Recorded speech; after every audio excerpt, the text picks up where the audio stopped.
आप sir sir sir sir sir हाँ sir मेरे लिए रुक गए सर मैं लगा भी दूंगा किसी को मेरे रुके अच्छा सर तो बाद में हाँ कुछ नहीं सर आज मीटिंग रही किस तरीके का आप लोगों का आगे का एजेंडा रहा। देखिए, ये मोदी अडानी का जो महा घोटाला है, लाखों करोड़ का घोटाला है, इसके बारे में चर्चा हुई और इस मुद्दे पर जेपीसी की जो विपक्ष की डिमांड है 18 राजनीतिक दलों की, उस पे सारी पार्टियां एकजुट हैं और जिस तरह से लोकतंत्र पे हमला हो रहा है, जिस तरह से राजनीतिक दलों को खत्म करने की कोशिश की जा रही है, जिस तरीके से राहुल गांधी जी पे एक मुकदमा कर्नाटक के चुनावी भाषण को लेकर गुजरात में चलाया जाता है और उनकी सदस्यता रद्द कर दी जाती है और घर खाली, तो इन सारे विषयों पे चर्चा हुई। मनीष सिसोदिया का इशू हो या दूसरी पार्टियों के नेताओं का इशू हो, उसके बारे में भी चर्चा हुई कि किस तरह से आज विपक्ष के नेताओं को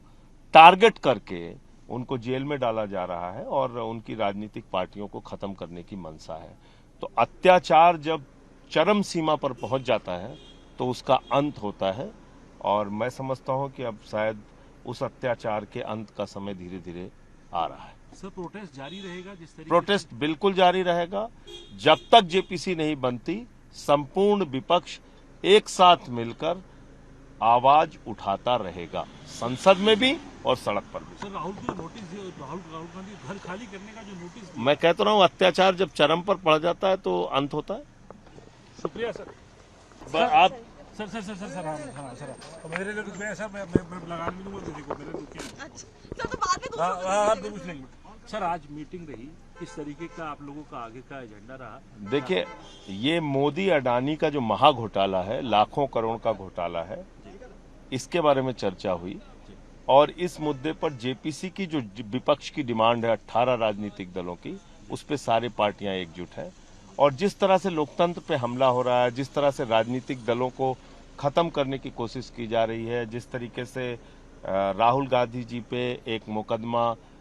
कर्नाटक के चुनावी भाषण को लेकर गुजरात में चलाया जाता है और उनकी सदस्यता रद्द कर दी जाती है और घर खाली, तो इन सारे विषयों पे चर्चा हुई। मनीष सिसोदिया का इशू हो या दूसरी पार्टियों के नेताओं का इशू हो, उसके बारे में भी चर्चा हुई कि किस तरह से आज विपक्ष के नेताओं को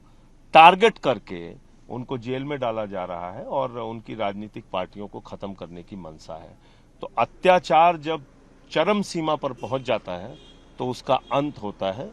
और मैं समझता हूं कि अब शायद उस अत्याचार के अंत का समय धीरे धीरे आ रहा है। सर प्रोटेस्ट जारी रहेगा जिस तरीके प्रोटेस्ट बिल्कुल जारी रहेगा